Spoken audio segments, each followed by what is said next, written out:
Hello, everyone. Welcome to another episode of Spring Fever with me, XFL Jim, joined as always with my man. It is Uncle Rico. It is Erik. What is up, dude? We're What is finally up? here. We're here, dude. Finally here. Couple weeks away, dude. We're like a Sure. couple days away. A couple days. Yeah. What am I talking about? A couple days away. You got to feel like a kid. Christmas a couple days away, eager to wake up, go to the Christmas tree, unwrap those presents. You gotta be an eager beaver, my friend. I feel that, and that's basically the only thing keeping me awake because I don't think I've gone to bed earlier than 3:30 in the morning all week. That's usually when I get up, Jim. I've been going to bed, then waking up at 6, going to work, just from the minute I wake up to the minute I fall asleep, XFL is on my mind. Jesus, dude. How much coffee do you drink a day? Or is it just natural? Just So natural. it's usually honestly, it's 1 cup of coffee with an extra shot of espresso, and then I do an energy drink on the way home. That's usually my routine. So I'll switch it up I cycle between three. I go sugar-free Red Bull, the white Monster can, and then the Freedom Ice flavor C4. Okay. I'm usually because The I'm a coffee nut. is Dunkin'. The coffee in the morning is usually Dunkin' Donuts. For me, No, for me, it's usually I'll go to Dunkin', get an iced coffee with an extra shot, and then a bagel sandwich. That's my routine to keep me in this pristine shape. I usually wake up, do like pre-workout, no water, just straight down the powder. Get a little Do you workout snort on. it or do you eat it? No, I'm trying to be a hard. I put in water. I'm a puss. Oh, I'm okay. sorry, dude. Have Then you ever snorted pre-workout? no, I never have. Never have. Then usually 2 cups of coffee before work and before I go develop some champions, and then a cup of coffee mid afternoon. I'm loaded on caffeine, dude. Like I'm probably 85% caffeine. Have you tried the Dan Campbell method? Get the big coffee at Starbucks and 4 shots. Yeah, that's insane. He Dude, does like he does like 3 of those a day. I have no idea, man. I can't do that, dude. I feel like that would stop my heart. My heart would probably explode, dude. Yeah. But I don't as of now, like I'm also just adrenaline because the XFL is here. Spring football is here. We're going to talk about all of it, but we're starting off with the league a little bit later in the spring. We're starting with a little USFL news. There's been some coaching moves in the USFL. Kevin Sumlin, Houston Gamblers, out. Done. He's moved on to the Maryland Terrapins co-OC / receivers coach, I think, or tight ends Well, coach. and I mean, nothing against the USFL. I think it's a great idea, a great product, a great thing. But we all know someone probably wants to get back in the coaching game in the collegiate level, and he probably feels that his closest path is to get back on as one of these position or co-OC things. So he did what was best for him. It's the same thing that we saw with the Breakers earlier with Fedora. Like these guys that are fresh out of college coaching, they want to. That's what they want to do. They want to be coaching college football, and Yeah. the money's there too. Yeah, I mean, you made a great point. I'm not going to say the name. Like someone said, this really says a lot about the USFL. You said no, second year startup league versus a Power 5 school. It's completely It's two not just different any levels. power. It's like the Big Ten and SEC. Those schools have more money than God. They have more money than they know what to do with. Yeah, and it's just, yeah, it's just one of those things. Like, would when you get thrown that money and you want to be a college coach, you want to improve. I'm not saying he's going to be a top tier coach, but there's no reason why he can't be a head coach at Conference USA level, Sun Belt level. We've seen Clay Helton get another chance. That's probably what he's looking for. So props to him. I think they made a good choice in Curtis Johnson. I think one of the things that's kind of getting underlooked, we'll say, is Johnson was instrumental in recruiting Ed Reed to Miami. Ed Reed tried to become a college coach. Something happened. We're not going to talk about that, about the allegations and everything, but I believe Ed Reed's side of the story. Maybe you can get Ed Reed to come on, get Ed Reed in there, help those guys out. That would draw a little attention to the league. And then Reed follows a Sumlin path, gets back on with the coaching staff or takes the head coaching job. That would be massive. That would be massive for the USFL. My biggest takeaway from this coaching hire is I feel like it shows that the Kevin Sumlin was probably behind doors they knew for a little bit, because literally 2 days after Sumlin declares that he's going to Maryland, they got Curtis Johnson right there. Boom. Yep. Boom, boom, boom. So people know stuff, if that makes sense. You know what I mean? Like, they knew what was happening. So I think you kind of hit the nail on that head. It's going to be interesting to see what happens with Johnson. He does have a ton of NFL experience, but when you lose 22 out of your last 25 college games, he's more of an unknown than Sumlin was. I feel like Kevin Sumlin was coming into the league as a known quantity because he was fresh out of head coaching at 2 different stints. This one's more of an unknown. I like that the USFL and XFL, I like it when they take chances on these guys that don't have a ton of head coaching experience. I agree. I agree with that. But I hope it works out because the Gamblers were not fun to watch last year. we can both agree, though, that you need a little bit of experience in the spring ball hall type atmosphere. I think both as players and coaches, spring league experience is probably the number one thing that I look for. And we don't know whether or not they succeed. I mean, you just kind of look at this guy as resume. I mean, wide receiver coach at Lewiston High School, boom, Idaho, San Diego State, SMU, Cal, Miami, up to the Saints, Tulane's head coach, Bears wide receiver coach, Saints offensive assistant, Saints senior offensive assistant and wide receiver coach. This guy's got a ton of experience, just ton of experience. And he's going to have the experience, but even though it's the same game, it's a different game at these spring levels. Exactly. It's a different mindset. It's a different feel. It's a different sort of roster that you have to work with. I'm excited to see it. I really just hope that the Gamblers are more entertaining this year. I think they're going to be way more entertaining, my friend. They fucking better be. Good God. Moving on. We got some CFL free agency going on in the moment. So we're going to go a little bit team by team, kind of see what they've lost, what they've gained so far, because free agency is still moving. There's one move that's a massive move that I will get to when we get to it. Starting off, we got the BC Lions. They got Dominic Davis on the roster, but they lost James Butler. Those are probably the 2 biggest moves for them. James Butler, when he was playing last year, was fantastic. One of the best running backs in the league. If you guys played DraftKings for the CFL, consistently like a top 2, top 3 price-wise running back. Great in the pass game. Bring someone in like Dominic Davis, I think this is just to shore up that quarterback room because big hit. I don't think they're getting Nathan Rourke back. No, Rourke's done, dude. I mean, he's in the league now. You know, he's in the league. He'll be a backup, rightfully so. The kid's got insane talent, so I don't think we're going to see him back at all. The big thing that I feel the BC Lions did is they didn't lose any of their studly wide receiver cast. Yep. The only thing to be seen is whether another quarterback can take advantage of that. But we both can agree that Rourke was special.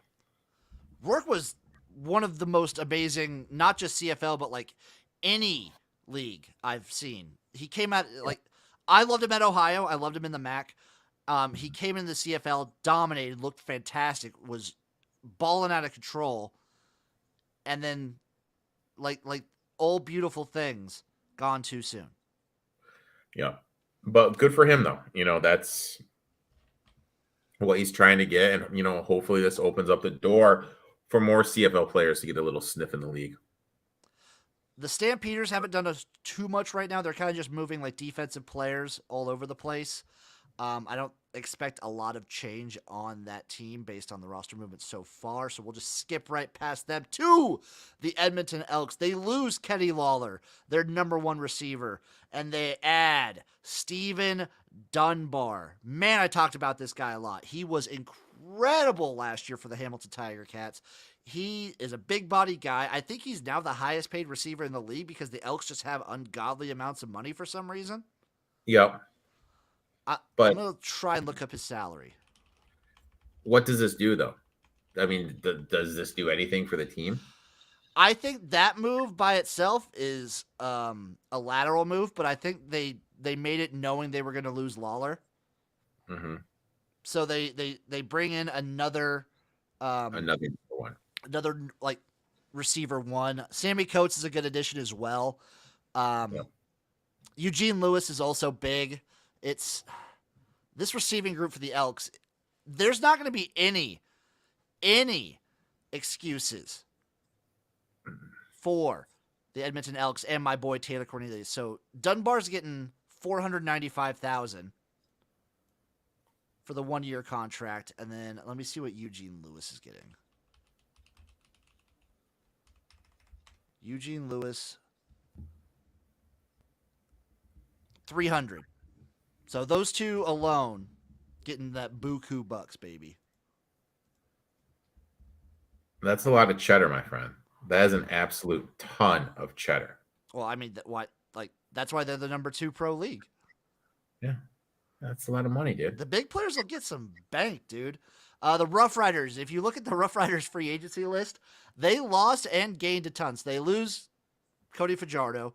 They lose Sammy Coates. They lose Shaq Evans. They lose a lot, but they get Trevor Harris. Yeah. They get Jake Winicky from the Bombers. I think this is kind of a win-win. I think everyone sort of saw the writing on the wall. Fajardo he just wasn't that good. He's played good seasons past, but this last year, 2022, it felt like maybe after week 5 he was skating on thin ice that like every week they were threatening to pull him. And then when you're playing with that mentality and you're the kind of player he is, it just wasn't working out. The offensive line was in shambles all year. I think bringing in some other guys like Gober and Blake, those are big moves. I don't know what to think of the Rough Riders. I like Trevor Harris. I think he's a good player. If the offensive line doesn't improve, it doesn't matter who's back there. Well, I think you just kind of hit the nail on the head. Looking at these moves with the addition of Blake and Gober, is their offensive line better, the same, or worse? That's all I care about for the Riders is like if that offensive line is not better, then it doesn't matter who you put back there. Yeah, so I mean, I really think this team didn't do anything to improve themselves, if that makes sense. No, I think similarly, maybe just a plateau situation. Bombers didn't really move around much. They lost Ellingson, but they bring back Kenny Lawler. I think that's actually an improvement. Kenny Lawler's still shown that he can be the number 1 receiver in this league. He's getting a little older, but I think he's still got it in him. Oh, yeah, for sure. 100%. So good moves by the Bombers. They're probably still going to be the favorite, and there's probably still going to end up in the Grey Cup somehow. I mean, I think that's huge. You get a guy like Lawler. That's a big move. And like there's no chemistry issue because he played there 2 years ago. Like he's played there before. That's a huge move. Excuse me. It's a big move. And Erik was talking about this one pre-show. The Ticats had a shitload of movement, losing Dunbar, losing. He was like the biggest loss to them. I'd say Brooks is also a decent loss, but they get James Butler, they get Duke Williams, they get Casey. They got a lot. They got a lot going on there, my friend. I think Duke Williams is a big ad. I like that kid a lot. I like him too. I love the James Butler get too. That's a big move. Yeah. That's a nice running back room that the Hamilton Tiger Cats are setting themselves up with. For the Argonauts, not really a ton of movement. More like along the offensive and defensive lines. You expect that when a team wins the Grey Cup. I think they're going to be fine. I'm interested to see if Swag Kelly gets the start from the jump. I think that's who they go with, dude. I love it. Go with him. That's who they go with. Then you have the Red Blacks. They get Shaq Evans from the Rough Riders. They get Terrell Vaughn.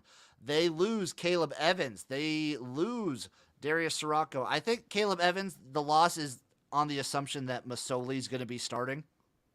Yeah, hopefully Masoli can stay healthy. And Evans feels that he's a starting caliber quarterback in the CFL. And I think he's like in the middle of the pack. Yeah, I agree with that. Montreal Alouettes. Sorry, they lose Caleb Evans to the Alouettes. Caleb Evans goes to the Alouettes. Cody Fajardo to the Alouettes. Greg Ellingson to the Alouettes. And they lose Trevor Harris, Dominic Davis, Eugene Lewis, Jake Winicky, and a couple guys on defense. It's the Montreal Alouettes are kind of transforming before our eyes. This team's going to look way different, and they're going to have a quarterback battle between Caleb Evans and Cody Fajardo. So I think it's Evans. I mean, it's probably Evans, but if Fajardo, if he's 100%, has that option where he has a little bit more with his legs. But the thing is I think we both agreed that Montreal had the highest ceiling, lowest floor, had the biggest range. Yeah, they were the most variable team. They had the highest And variance I'm of any team looking in at the the CFL. moves that they did right now, and I feel that hasn't changed. No, they're still probably the highest variance team. I wonder if we can see any futures. Let's take a look at some futures on the CFL right now. Yeah, Bombers plus 185. Jesus. BC still sitting high at 425. Stamps at 475. Argos 650. Ticats 7-1. Alouettes 8-1. Red Blacks 10-1. Rough Riders 12-1. Elks 18-1. I don't know if I like any of these yet. I mean, what were the Red Blacks? I'm seeing 12 You're going to to talk 1. yourself to the Red Blacks. They're 10-1. Just because they came in last year with such high hopes and stuff just kind of got off rails with the quarterback injury. I want a prop bet tomorrow that either the Edmonton Elks or the Saskatchewan or the Ottawa Red Blacks will win a home game. Like They will. over under weeks Half. of when they will win a home game. I think they win one. I got faith, brother. They got to win one. Yeah. They haven't won one in literal years, Erik. They'll win one. This is the year. How would you feel? How would you feel if the Detroit Lions went like 2 or 3 years without winning a home game? I think that's happened before, dude. That's called the norm. Yeah. Remember being No, it wasn't fun. It was depressing, but you know what? You're just used to it, dude. You build up a callus to it. You're just used to it. You know what I mean? You're just used to it. Finally, we have the XFL. Week 1 is here, but before we get into week 1, Erik, I want to go over some futures with you for the last time. Well, before we get into that, I need to ask you a question.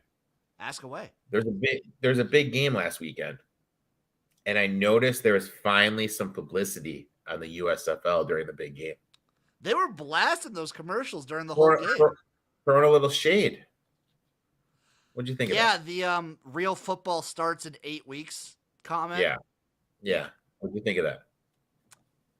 So I saw a lot of takes online on Twitter specifically that like people were some people were for it, some people were butthurt about it. I'm personally for it. I like when these leagues sort of jib and jab at each other.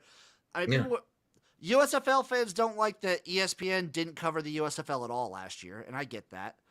And XFL fans don't like that the USFL is taking pot shots at the XFL, and I'm gonna assume that Fox Sports is probably not going to cover the XFL. Fox Sports really doesn't. You know, I feel Fox Sports isn't anywhere at the level. No, not even close. You know, not even remotely close. So, I think it's fine. I like these leagues getting chippy at each other. It's just good banter. It's fun for the fans. I'm here for it. I'm here for the hate. You're here for the hate? Exactly. I love a good dude. Good hating is an art form. Good hating is an art form? Yeah, if I see someone being like an A+ hater, I give him a round of applause. I love that shit. I love Kind of it. like me and my Tua hate. See, like, I hate you because I love Tua, but I respect your hate. Okay. Like, Okay. it's the only thing keeping you on this show. my my respect, your respect for my hate. Yes. If you were hating poorly, like you're an A+ hater. I am. And that's something I love about you. Let's take a look at these XFL futures. Top of the pack, we have the Battlehawks at plus 350. No. Sea I Dragons see. at 4-1. This is my issue with the Battlehawks. And they start, was it 4 games in the row on the road? Yes. I think you can wait and get a better position on them in a couple weeks. The interesting thing is that every home game is kind of a road game because both teams are traveling. Mm-hmm. But the big difference is the crowds.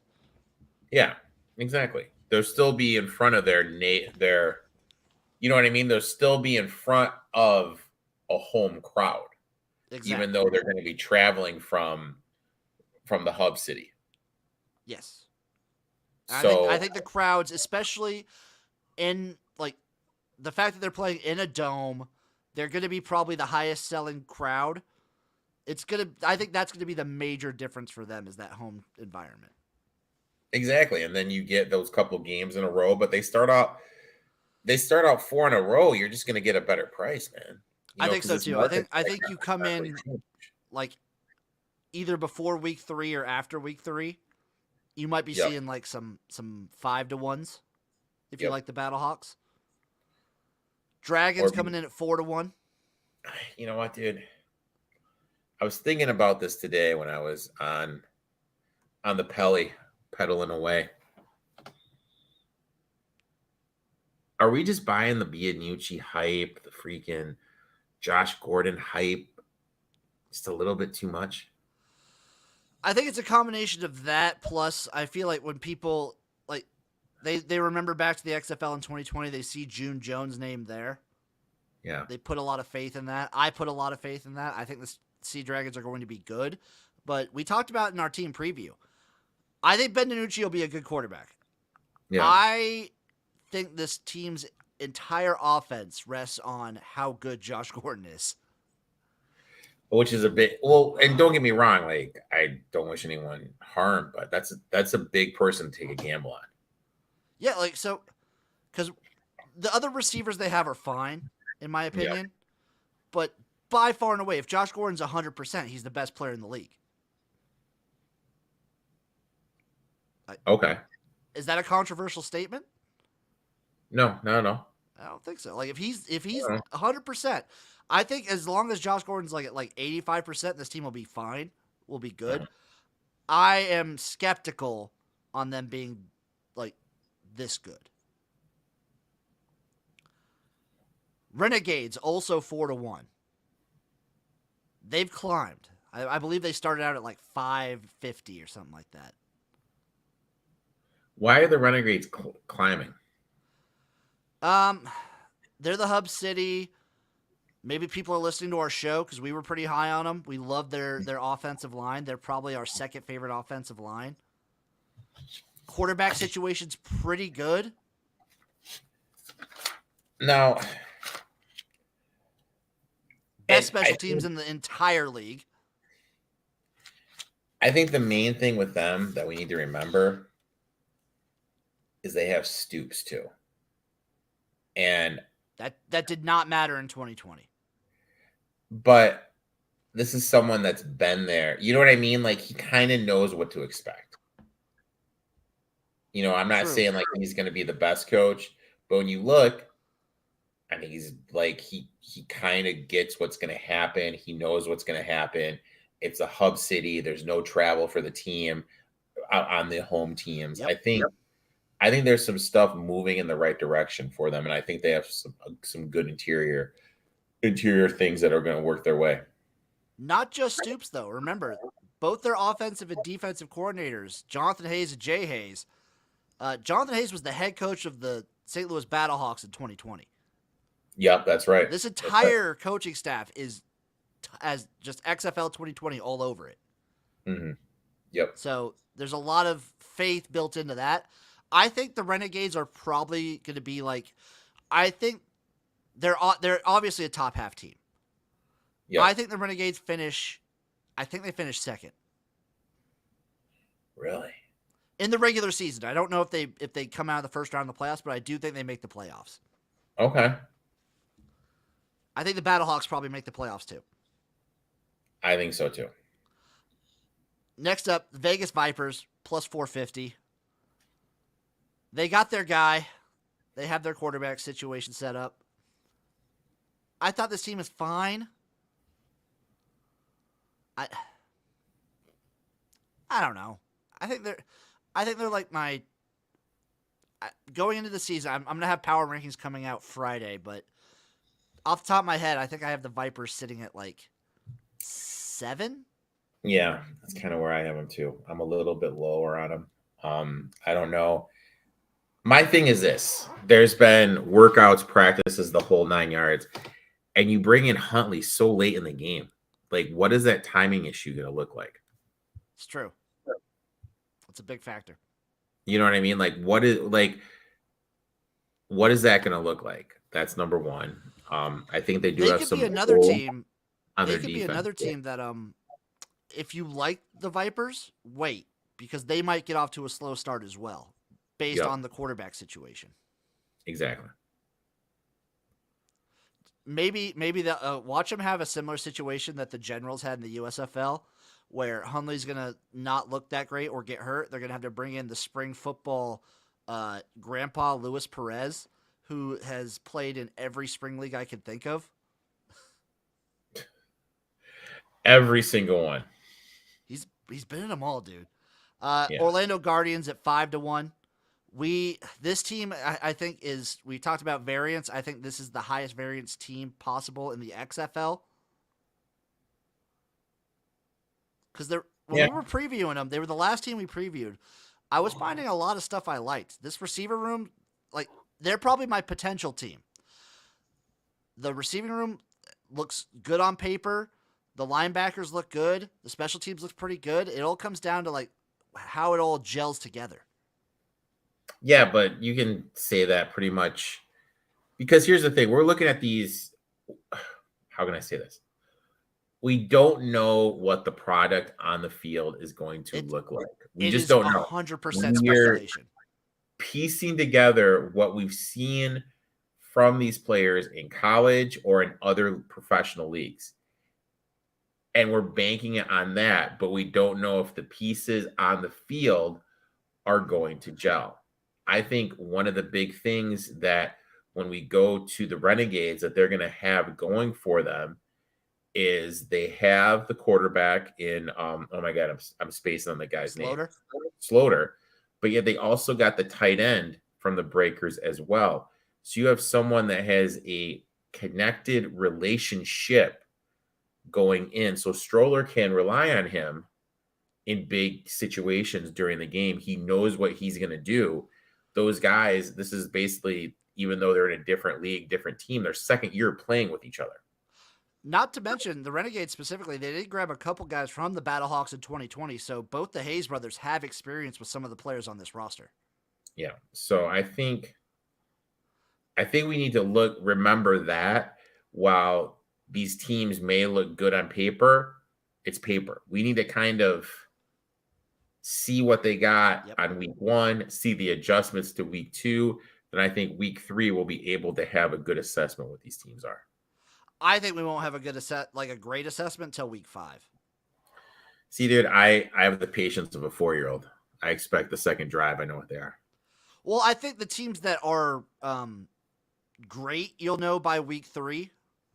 Uh-huh. But I think the teams that are struggling early, usually week 5 is when every team kind of like levels up their play, and that's when things start to level out. Okay. That's when you'll see every team kind of find themselves, even the bad ones. Yep. The Guardians, though, like as far as speculation goes, they're probably my most unknown. I know, like, I know nothing about this team as far as how they're going to do. Next up, we have the Brahmas at plus 550. I'm just going to flat out say it. Fuck you. Starting Jack Cohn. No comment. Yeah, no, we're just going to skip right past that. Houston Roughnecks 6-1. This is an intriguing one. This is interesting. This is an interesting one because you know what you're going to get with the Roughnecks, and I know they have some offensive concerns, let's say. That's fair. But you have probably the best defensive coach in the league as your head coach, someone that can scheme together stuff. I think their defense is going to be able to keep them in games based on Phillips's track record. And if their offense can be serviceable, I think this is a team that could do something. I think the offense has the potential to be more than serviceable. Their offensive coordinator was the OC under June Jones for the Roughnecks in 2020. So he knows the XFL. He knows the run and shoot, and they bring in someone like Cole McDonald.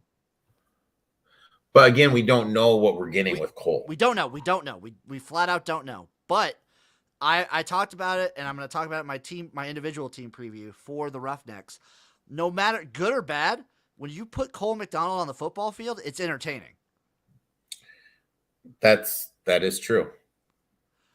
So this is a stretch, but hear me out.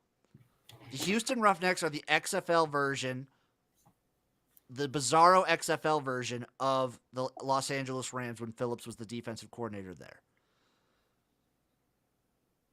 Because Phillips was the wise man, the defensive-minded, wise old man, bringing in the young buck Sean McVay as the head coach. But now it's the wise old man as the head coach with the young buck offensive guy as the OC. He's gonna let him cook. He's gonna let him cook. He's gonna let him cook. I'm agreeing with you that the defense for the Roughnecks is gonna be solid. It's gonna be good. If this offense is as good as, like, if they live up to their potential, they're my number one team. Which I see.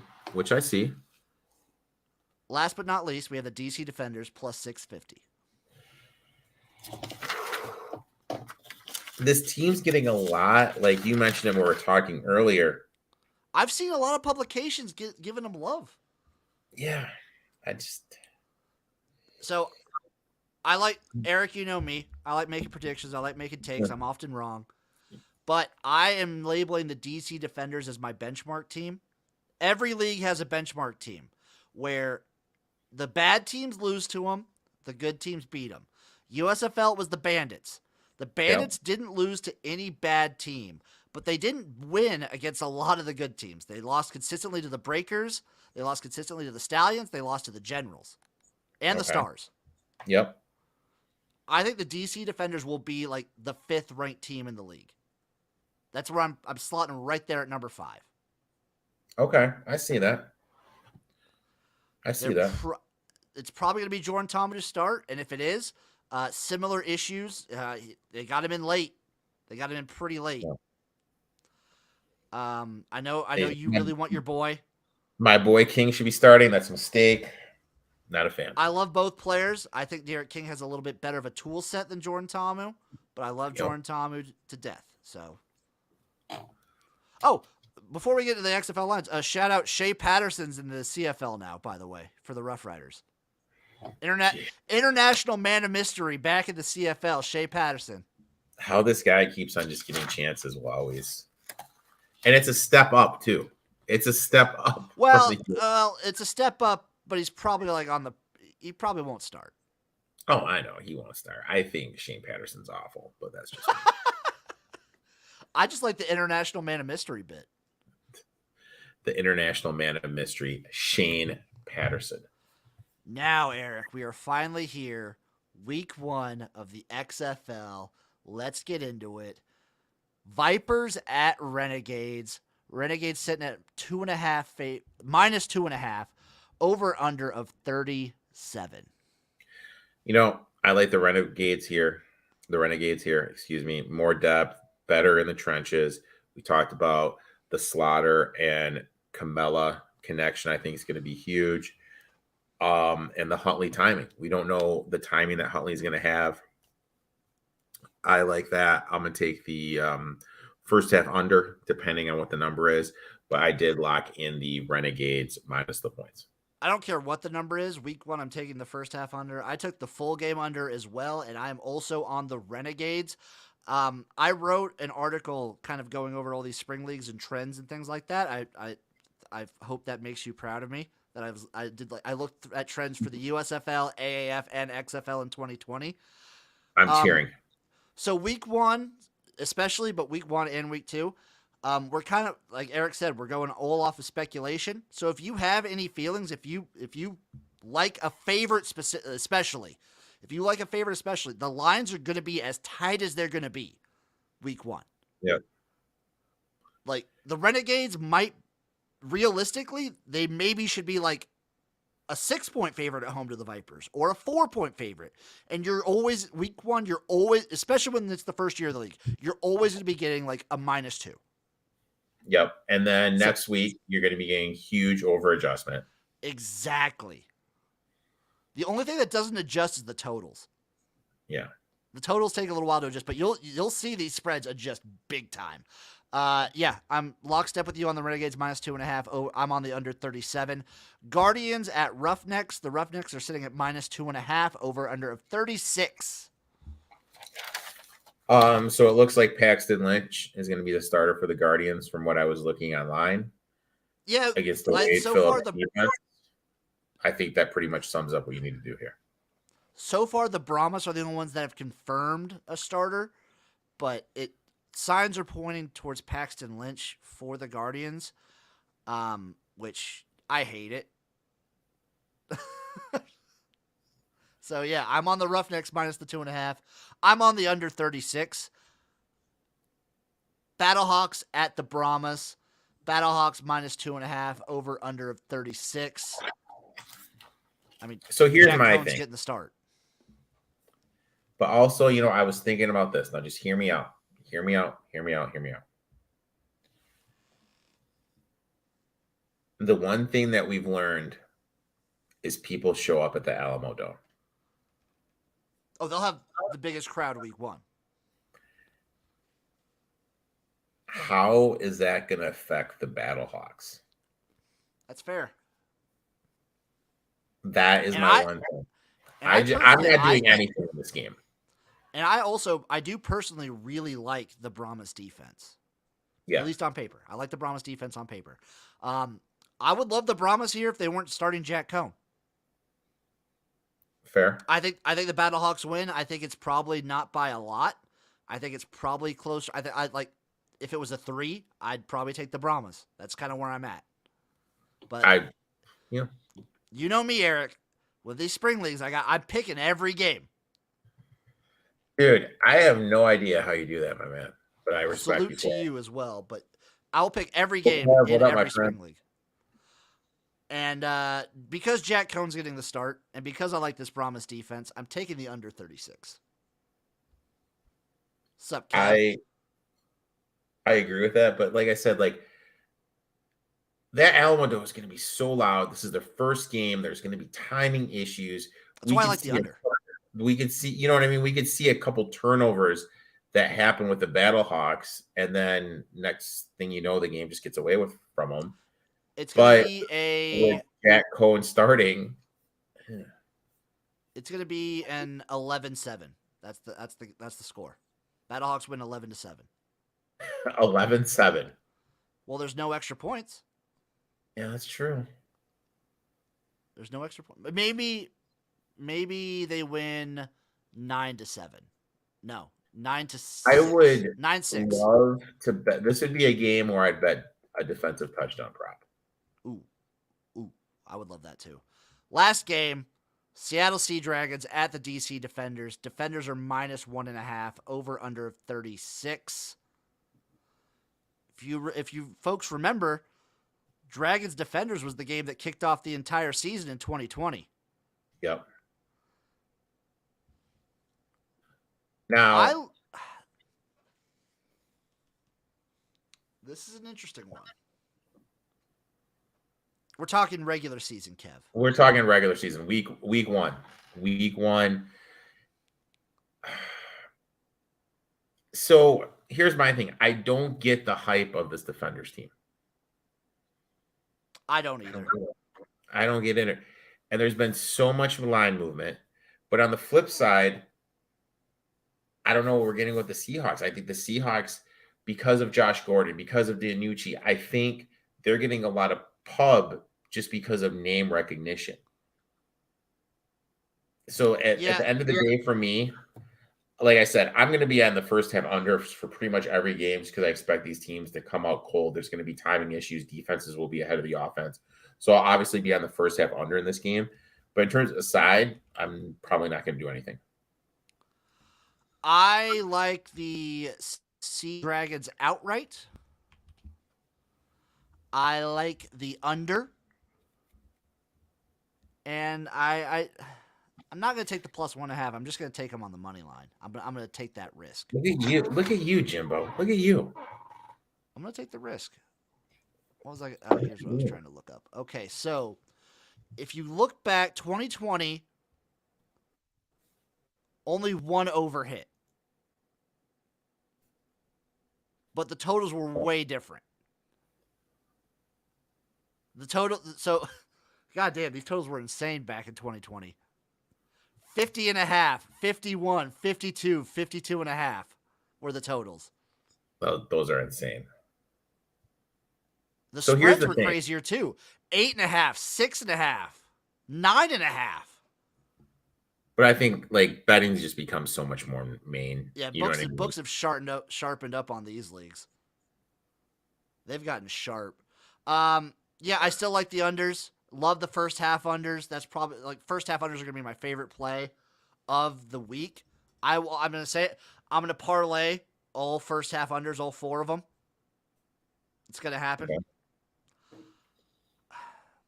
Now, let's say if you're a coach, are you going for 1, 2, or 3 on the extra point? I think it depends on the situation. I would go 3 every time. I think what sort of started to happen in 2020 is a lot of coaches went for 2. You did see some development that coaches, like if you got a pick 6 or if you got like a special teams touchdown, they would go for 3, just because like you feel like, oh, we're already kind of like this is unearned points basically, so we're just going to capitalize on that. I'm with you. I would go for 3 every time because I don't see the big difference between a play from the 5-yard line versus the 10.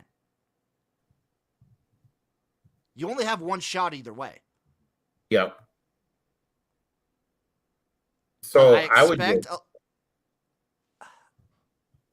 go for 3 every time, but I expect a lot of coaches to go for 1.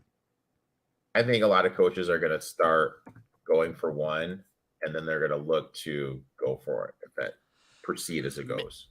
Bob Stoops and watch out for the Sea Dragons, the Roughnecks, and the Renegades because they actually have experience with this system, with the PAT system. Yeah, that's true too. So they might kind of already have an idea of how they want to approach going for 1, 2, or 3. That's true. That's true. But that can play into unders too because you're like the points after a touchdown, they're not as guaranteed as they are in the NFL. So like you can come away from a drive with 6 more often than not. Correct. Parlay is a good bet. I'm not Mr. Parlay guy. That's Jim's. Jim likes to parlay. I'm not Mr. Parlay. I've got 3 parlays this opening week. You got 3. I have 3 bets this opening. No, I'm gonna take every first half under and 2 sides. Yep. So I parlay every first half under. I parlay every under. And I'm going to parlay moneyline Renegades, Roughnecks, Battlehawks, and Dragons.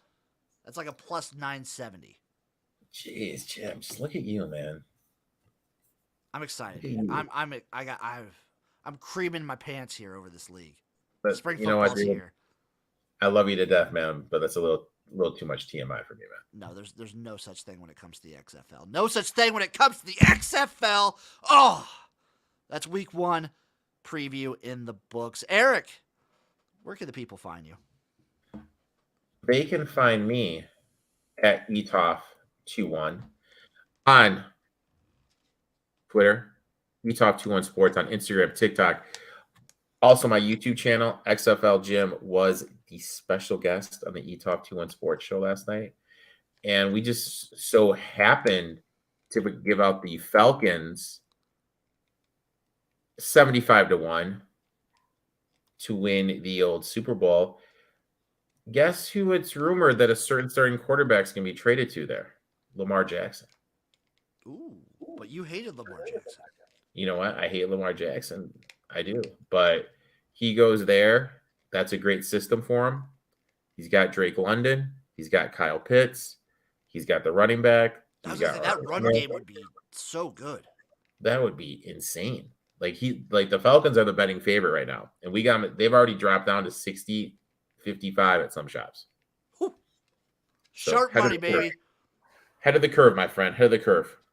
Y'all know where to find me. I got so if you're listening to this on audio, that means today, but Thursday, every team preview, individual team preview, with my own little twist on it, is coming out. I'm releasing all 8 tomorrow. And I have my week 1/season hype video coming Friday. Yes. Be ready. I cannot wait for that, my friend. Be ready, everybody. I love you guys. We'll see you next week for another episode of Spring Fever. Bye-bye, everybody.